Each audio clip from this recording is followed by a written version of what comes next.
Hello, नमस्कार. कसे आहात सगळे? आय होप खूप छान आहात तुम्ही आणि खूप चांगला स्टडी चाललाय आणि माझे जे व्हिडिओज आहेत ते तुम्हाला खूप हेल्प करतायत. आणि तसं असेल तर प्लीज लाईक करा, शेअर करा तुमच्या मित्रांसोबत. आजचा आपण जो पार्ट बघणार आहोत तो प्रॅक्टिस सेट 1.2 चे काही क्वेश्चन्स आणि त्याच्यासाठी लागणारे जे आपले थेरम्स आहेत किंवा प्रॉपर्टीज आहेत त्या बघणार आहोत आपण. ओके, तर आपण चालू करूया. आपण जास्त वेळ नको घालूया. तर आता प्रॅक्टिस सेट 1 थेरम जे आहेत ते मी ऑलरेडी एक्सप्लेन केले. तुम्हाला जर व्हिडिओज मध्ये जाल तर तुम्हाला भेटतील. त्यामुळे मी डायरेक्ट प्रॉपर्टीज घेणार आहे. आता प्रॅक्टिस सेट 1.2 मध्ये जो फर्स्ट प्रॉपर्टी लागते ती आहे बेसिक प्रोपोर्शनॅलिटी थेरम. आता बेसिक प्रोपोर्शनॅलिटी थेरम, आता तुम्हाला या थेरम बद्दल सांगायचं ना, तर तुम्हाला प्रॉपर्टी का माहित असाव्यात. ऍक्च्युली ह्या ज्या आहेत त्या आपल्या प्रॅक्टिस सेटमध्ये यूज केल्या जातात आणि त्या यूज कराव्याच लागतात. त्यांचाच वापर करून आपल्याला प्रूफ करायचं असतं. ओके, सो तुम्हाला थेरम जे असतात ऍटलिस्ट तुम्हाला वरचं जसं की बेसिक प्रोपोर्शनॅलिटी थेरम हे तुमच्या लक्षात हवं. हे तरी ऍटलिस्ट पार्ट हवं आणि हा तुम्हाला माहिती हवं की काय प्रूफ करायचं असतं, कसं वर्क करतं ते थेरम ते माहिती हवं. ओके, त्यामुळे आपल्याला प्रॉब्लेम सॉल्व्ह करायला हेल्प होते.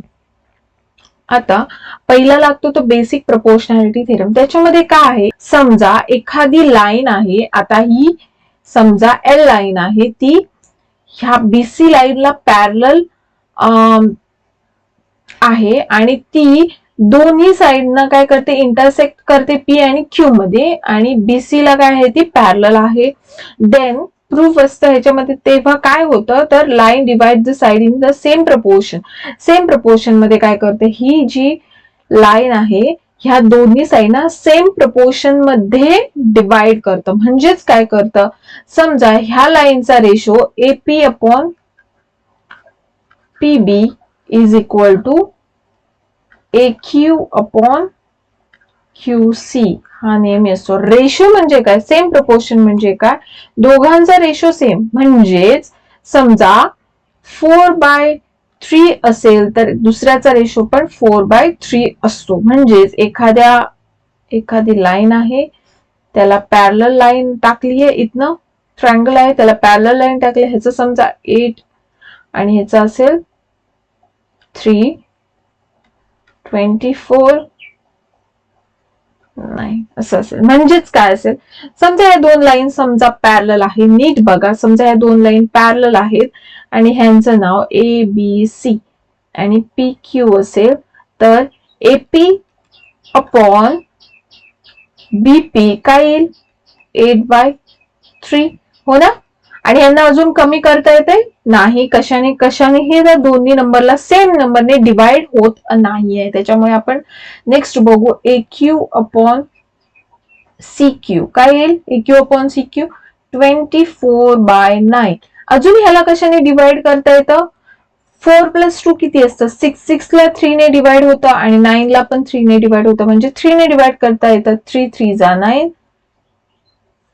3 8 जा 24. म्हणजे ह्याचा पण रेशो काय आला, 8:3. आता AP upon BP is equal to AQ upon CQ. का, बेसिक प्रोपोर्शनॅलिटी थेरम. आणि बेसिक प्रोपोर्शनॅलिटी थेरम का, कारण ह्या दोघींची लाईन ह्या पॅरलल आहेत. हे आपल्याला काय दोन्ही लाईन ह्या पॅरलल ऑलरेडी दिल्या आहेत आणि आपल्याला प्रूफ काय करायचं, दोघांचा रेशो सेम. असं जेव्हा असतं, जेव्हा पॅरलल लाईन जेव्हा दिलेली असते सेम आहे असं जेव्हा दिलेलं असतं, तेव्हा आपण राईट साइडला लिहितो ना, तेव्हा काय लिहिणार, बेसिक प्रोपोर्शनॅलिटी थेरम असं रिझन लिहिणार. कधी पण लक्षात ठेवा, पॅरलल लाईन्स दिलेल्या असतात. ह्या लाईन, ह्या ट्रायंगल्स मधल्या दोन लाईन या पॅरलल्स आहेत, तेव्हा त्याचा जो रिझन जे देतात ते काय म्हणून देतात, बेसिक प्रोपोर्शनॅलिटी थेरम. त्याच्याच उलट आपण आता बघणार आहोत converse of basic proportionality theorem. त्याचा वापर कसा करणार, समजा आता तुम्हाला दोन ज्या लाईन्स, दोन्ही जे रेशोज आहेत ते सेम सांगितले. म्हणजे समजा ह्याचा A/B असेल आणि ह्याचा असेल M/N आणि समजा दोघांचा ratio A/B is equal to M/N असेल, तर ह्या दोन लाईन्स असतात. म्हणजेच L line and B C ह्या दोन्ही काय असतात, पॅरलल असतात. हे काय सांगतं, converse of basic proportionality theorem. म्हणजेच काय, तुम्हाला प्रॉब्लेम्स मध्ये समजा सांगितलं की समजा हा ट्रायंगल आहे आणि त्यांचा पी क्यू टी एन म्हणजेच P S to Q is equal to T S to N हे दिलंय. हे ऑलरेडी काय आहे, हे दिलंय त्यांनी की दोन्ही सेम रेशोज मध्ये आहेत. नीट लक्षात घ्या, सेम रेशोज मध्ये आहेत हे त्यांनी दिलं. तर लाईन एल आणि समजा ही बीसी आहे तर काय असते, पॅरलल असते.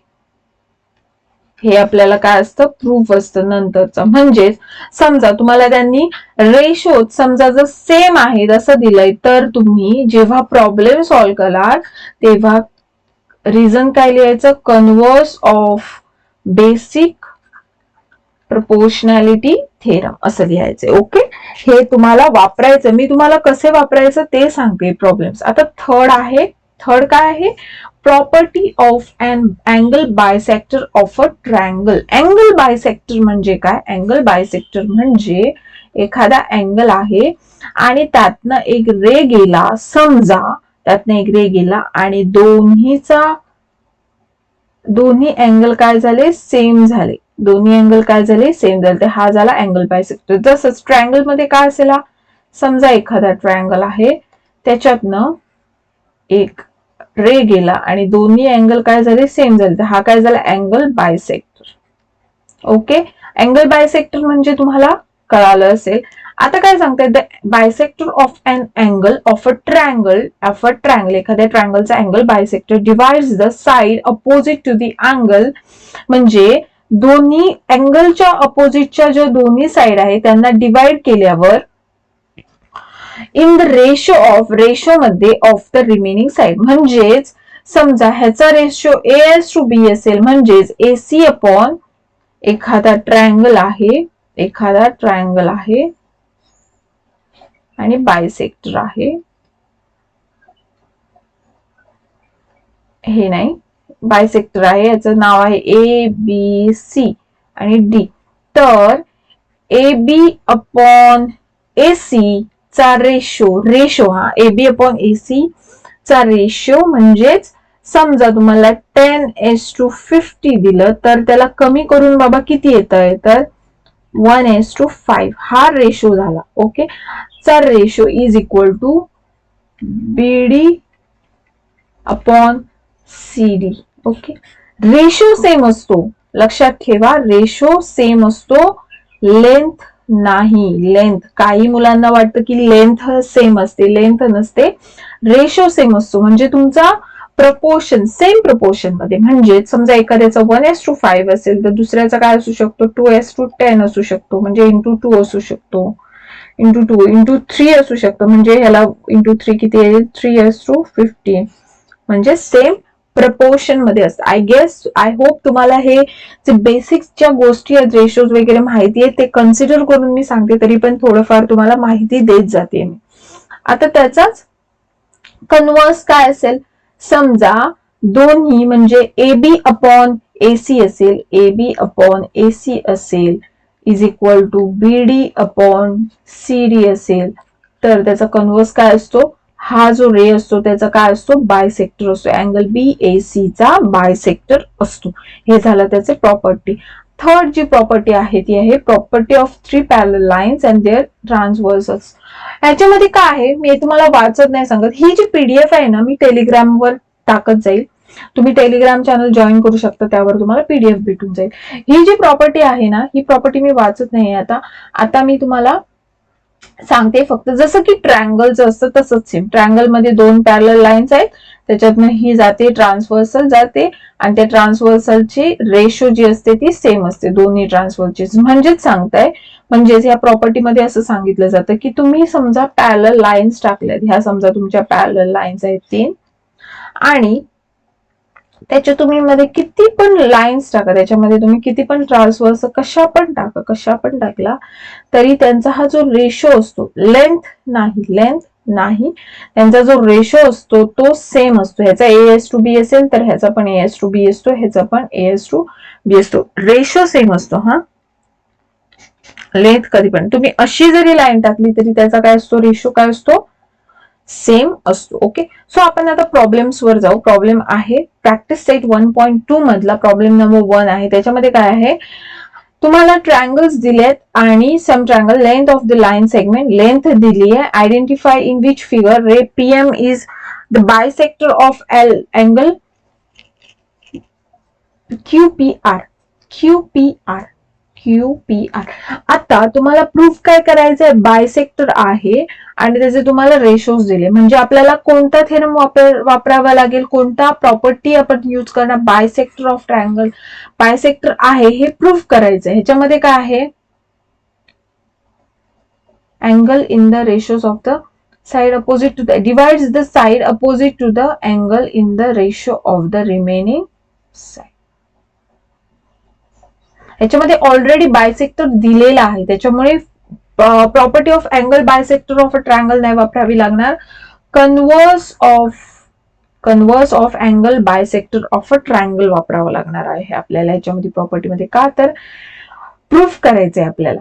नीट लक्षात घ्या, basic property of the angle bisector of a triangle मध्ये आपण काय करतोय, नॉर्मल प्रॉपर्टी मध्ये, की त्यांचा रेशो सेम आहे हे आपल्याला प्रूफ करायचं आहे. ऑलरेडी दिलंय त्यांनी की बायसेक्टर आहे तो, आणि कन्व्हर्स मध्ये काय असतं, बायसेक्टर आहे हे आपल्याला प्रूफ करायचं असतं. याच्यामध्ये काय करायचंय, अँगल QPR चा रे PM हा काय आहे, बायसेक्टर आहे. आता त्याच्यासाठी काय करावं लागेल, त्याच्यासाठी आपल्याला काय करावं लागेल, नीट बघा.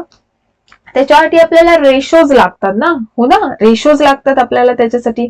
मग आता आपण काय करणार, तर आपल्याला लेंथ दिली PQPR PQM, हो ना, यांची लेंथ दिली, म्हणून आपण काय लिहिला, given PQ is equal to 7, PR given नेहमी लिहत जावा, ती चांगली सवय, 3, QM इज इक्वल टू 3.5 आणि MR is equal to 1.5.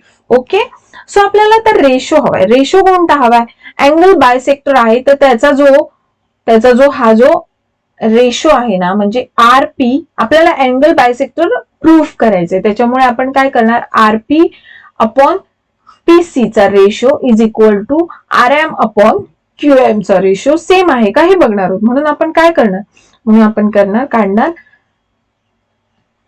PR upon PQ is equal to किती येतं, 3/7, हो ना. ह्याला अजून कमी करता येतं नाही, म्हणून 1 लिहिलं. सेकंड काय येईल, MR upon QM is equal to, MR किती येतं 1.5 आणि 3.5 येतं. आता एक पॉइंट पुढे गेले, आपण काय करणार, 1.5 पॉइंट पुढे गेले म्हणजे इंटू 10 केलं समजा, तर आपण काय लिहिणार, 115 अपॉन 35. याला आता जर समजा अजून डिवाइड केलं तर कशाने येतो, 5 ने डिवाइड होते ना, 5 3 जा 15, 5 7 जा 35. आणि दोघांचा रेशो PR अपॉन PQ आणि MR अपॉन QM चा रेशो समजा बघाल तर काय येतो, सेम येतो ना. म्हणून काय येणार, PR upon PQ is equal to, मला जागा नाहीये आता, MR upon QM, ratio same आहे म्हणून. आणि हा कोणता आहे, converse of angle bisector of a triangle, bisector of a triangle हे झालं त्याचं रिझन. म्हणून अँगल तुम्ही काय लिहिणार, पुढे काय लिहिणार, याच्या खाली मी आता जागा इथे लिहिते, रे PM is bisector of angle QPR असं लिहायचं झालं. आता सेकंड क्वेश्चन आहे. सेकंड क्वेश्चन काय आहे, सेकंड तेच आहे की PM जो आहे तो अँगल RPQ चा बायसेक्टर आहे की नाही, डायग्राम मध्ये बघा तुम्हाला कळेल तो आहे की नाही ते बघायचं. मग काय करणार, given PQ is equal to 10, PR is equal to 7, तसंच QM is equal to 8 आणि RM is equal to 6. नाव काय करणार आपण, PQ म्हणजे एकाच साइडचे पहिले घेणार. म्हणजे समजा PQ समजा पहिला घेतला, PQ समजा इथं पहिला घेतला, तर नेक्स्ट रेशो मध्ये MQ पहिला घ्यायचा. तसंच करणार आपण PQ. त्यांचा रेशो थेरम नुसार काय करायचं, PQ upon PR. PQ upon PR is equal to PQ upon PR is equal to 10 upon 7. ह्याचा आपल्याला रेशो अजून काही कमी करता येते नाही. हा झाला 1. नेक्स्ट येईल QM upon RM is equal to QM upon RM 8 upon 6. हे पण काय होतं, वेगळं वेगळं आहे. आता रेशो याला कमी करता येतोय, हो येतोय ना. 2 4 जा 8, 2 3 जा 6, म्हणजे 4/3 रेशो येतो. याचा 10/7 रेशो सेम आहे का, PQ upon PR QM upon RM नाही. From 1 and 2 PQ upon PR is not equal to QM upon RM.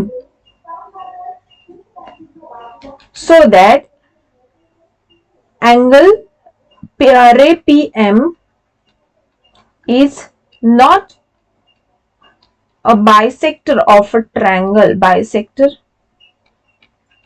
of angle QPR. आणि रिझन आपण काय लिहिणार, रिझन लिहिणार कन्वर्स ऑफ रेशो